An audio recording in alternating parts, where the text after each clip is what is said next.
Bună ziua! În acest tutorial o să umblăm la o drujbă Husqvarna 350 care s-a oprit din mers.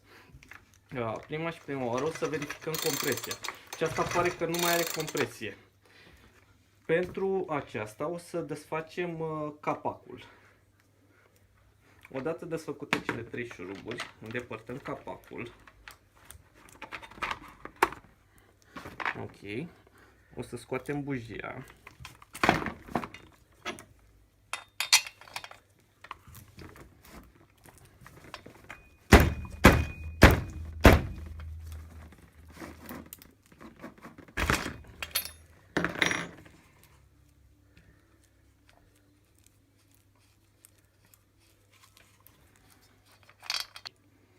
Așa.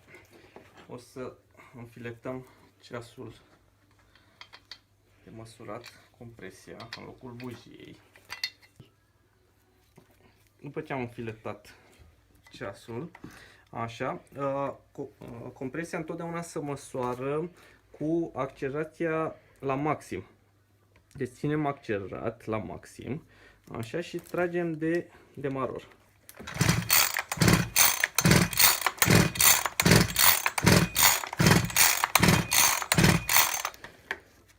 După cum vedeți, este aproape egal cu 0.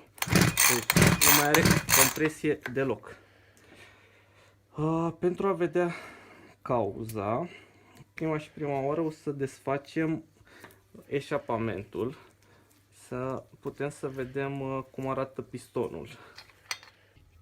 Pentru a desface eșapamentul o să desfacem cele două șuruburi, două prezoane de la eșapament. Deci am desfăcut cele două prezoane, desfacem ușor eșapamentul și acum putem să ne uităm la piston.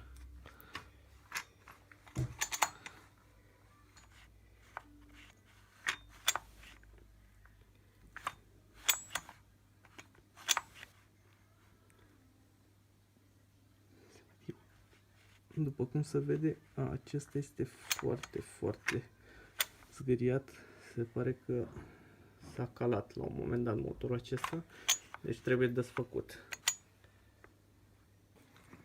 Mai departe o să desfacem cilindrul. E clar că trebuie schimbat, nu o să mai meargă. O să desfacem partea de admisie, carburatorul, filtrul de aer. Da, desfăcut filtrul de aer.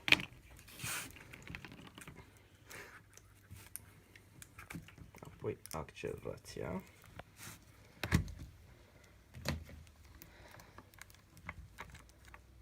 Așa, carburatorul putem să-l desfacem cu totul. Este prins cu două șuruburi.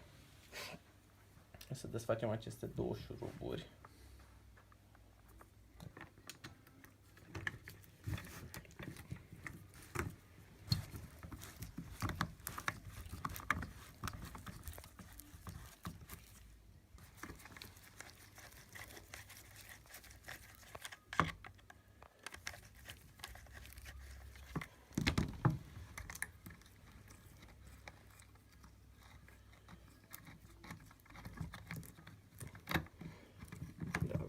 Făcut o improvizație, după cum puteți observa.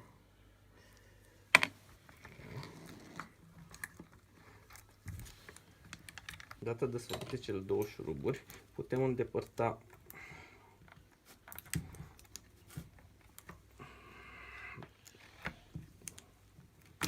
ok. Deci aceasta este aici vine șocul, contactul de oprit și pornit. Așa, apoi putem să desfacem și carburatorul.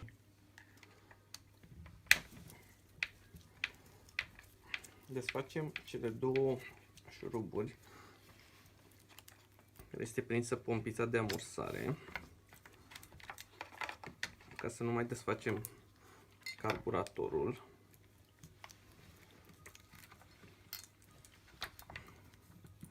Ok, gata.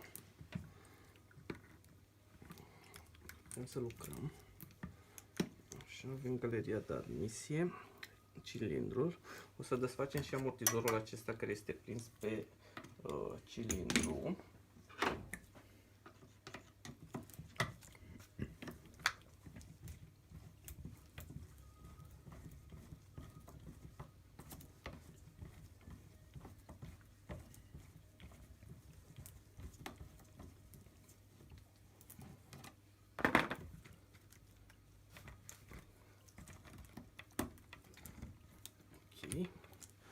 Așa, și acum putem să desfacem cilindrul. Este prins cu 4 șuruburi.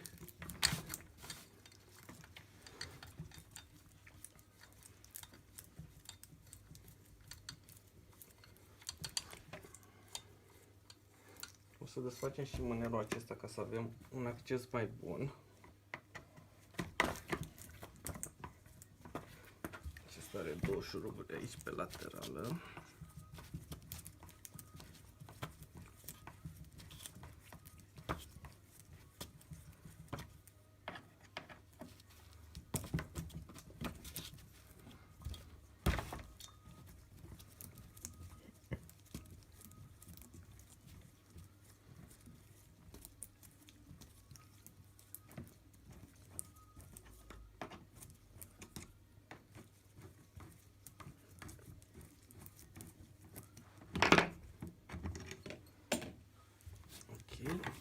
Acum pe cele de jos.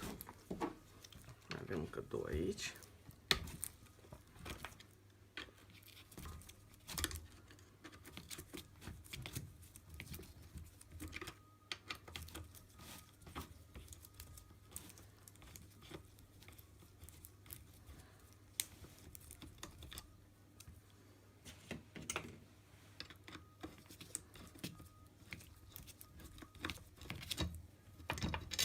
Gata.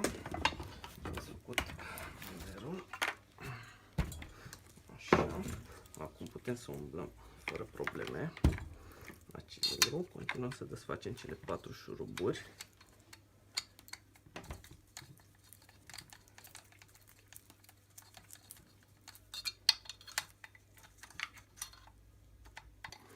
Odată desfăcute toate cele 4 prezoane, cilindrul trebuie să iasă fără probleme.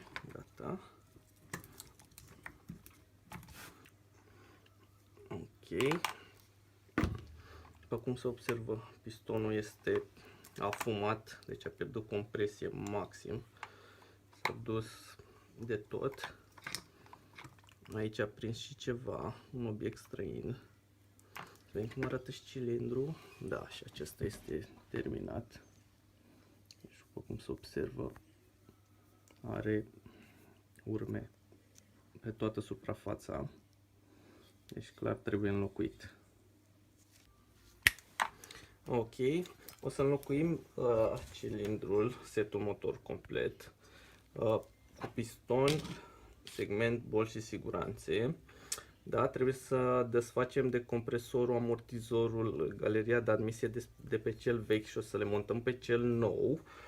Așa, desfacem pistonul ca să-l înlocuim cu cel nou și o să curățăm bine în carter, ca să nu cumva să rămână vreun obiect străin. Am verificat jocul la bielă, este ok, deci nu avem joc în bielă, deci ambielajul este salvat. Trebuie să înlocuim decât setul motor.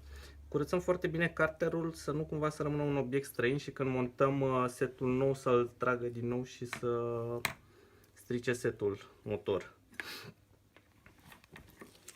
Ok, după ce am scos pistonul și am curățat bine carterul, așa o să începem reansamblarea motorului. Schimbăm bineînțeles garniturile, schimbăm și rulmentul cu acer de la bielă. Cel vechi, după cum se observă, este forjat, a fost și-a schimbat culoarea, se vede că s-a încins. O să-l schimbăm preventiv. El mai merge, dar preventiv îl schimbăm. Așa. O să începem reansamblarea motorului. Prima oară o să băgăm o siguranță pe piston. Siguranțele au un canal în care intră și închiderea trebuie să rămână undeva ori sus, ori jos, să nu fie pe orizontală. Deci să nu fie în poziția aceasta, ori în sus, ori în jos, cum doriți dumneavoastră. Ok, după ce am băgat siguranța, după cum v-am spus, aceasta trebuie să rămână, am lăsat-o în jos, așa. O să punem pistonul pe bielă, nu uităm de colivie, rulmentul cu ace, așa. Pistonul, bolțul.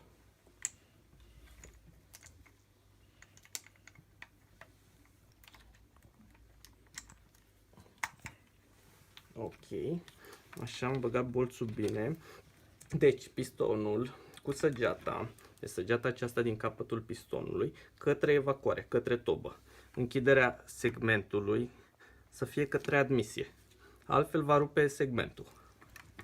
Odată băgat bolțul cu colivia, o să punem și cealaltă siguranță. Mare atenție, cel mai bine ar fi să puneți aici o cârpă sau ceva ca să nu vă cadă siguranța înăuntru să vă chinuiți.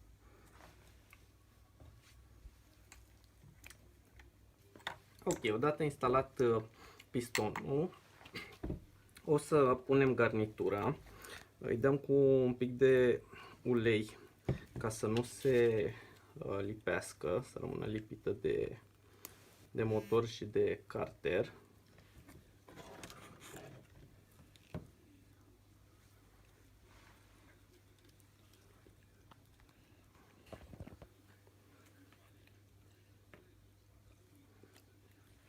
Ok, după ce am pus garnitura, o să dăm cu ulei și pe piston și la interiorul de la cilindru, chiar și la canalul de la segment. Ungem bine cu ulei pistonul.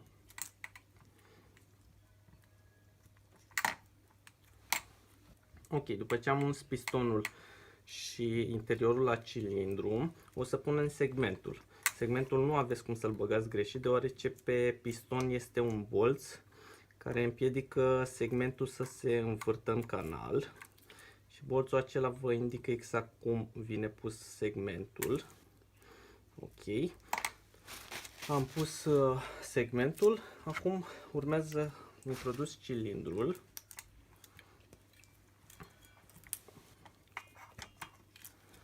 Introducem cu grijă să nu rupem segmentul. Normal există o presă pentru introdus,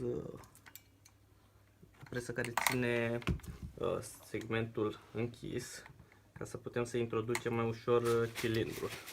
Dar noi nu o să folosim, o să punem manual, pentru că nici dumneavoastră acasă sigur nu aveți asemenea presă. Ok, după ce am băgat cilindrul pe piston, îl așezăm în poziție. Ok, o să-l fixăm cu cele 4 șuruburi de prindere. Ok, după ce am așezat cilindrul la locul lui, înainte să strângem cele 4 șuruburi de fixare și să-l fixăm definitiv, învârtiți ușor motorul să verificați să fie totul în regulă. Da, este totul în regulă. Acum putem să strângem fără probleme cele 4 prezoane de fixare. Ok, după ce am strâns cele 4 șuruburi, o să continuăm cu ansamblarea. Pompița de șpriț la locul ei, carburatorul. Am înlocuit și suportul acesta care ține galeria de admisie strânsă de carburator, pentru că era rupt și poate să nu țină foarte apropiat carburatorul de galeria de admisie și să tragă aer fals. Așa, apoi o să introducem ansamblul la locul lui, șocul prins de carburator. După ce am strâns cele 4 șuruburi de fixare ale cilindrului, l-am fixat definitiv pe acesta, o să reîncepem, o să continuăm procesul de reansamblare. Așa, prindem pompița de șpriț înapoi pe locul ei. Ok, după ce am pus și pompița de șpriț și ansamblul carburatorului la loc, strângem cele două șuruburi de fixare ale carburatorului. Atenție, acestea nu trebuie strânse foarte tare, să nu exagerăm, pentru că ele sunt prinse, după cum ați văzut, într-un plastic și riscăm să spargem acel plastic. Ok, verificăm, accelerația merge, șocul, da, este ok, butonul on-off funcționează. Ok, o să curățăm și filtrul acesta de aer. Ok, o să punem bujia înapoi, filtrul de aer.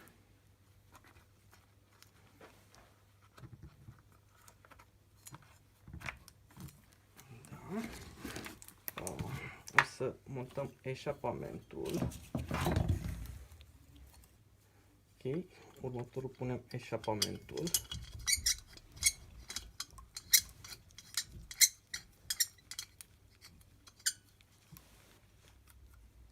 Ok, după ce am prins și toba, strângem bujia definitiv. Gata. Punem fișa, îi punem încă capacul și mergem să o pornim. Ok, tragem șocul, amursăm carburatorul.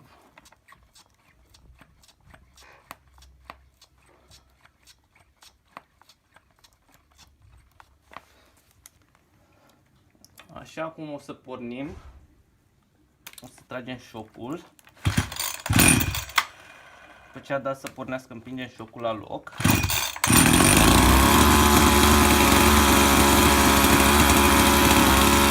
Acum o să verificăm, o să mai facem un test de compresie și apoi o să o lăsăm să meargă un plin de benzină în gol cu un amestec mai bogat de ulei pentru a-și face rodajul cilindrului. Ok, acum o să testăm și compresia cilindrului nou. Am instalat ceasul, am resetat, așa ținem accelerația la maxim.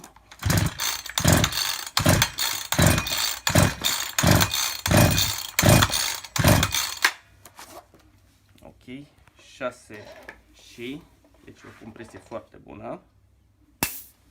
Ok, acum putem să montăm și capacul exterior și toate cele și o să o lăsăm la rodaj, să meargă un plin de benzină în gol.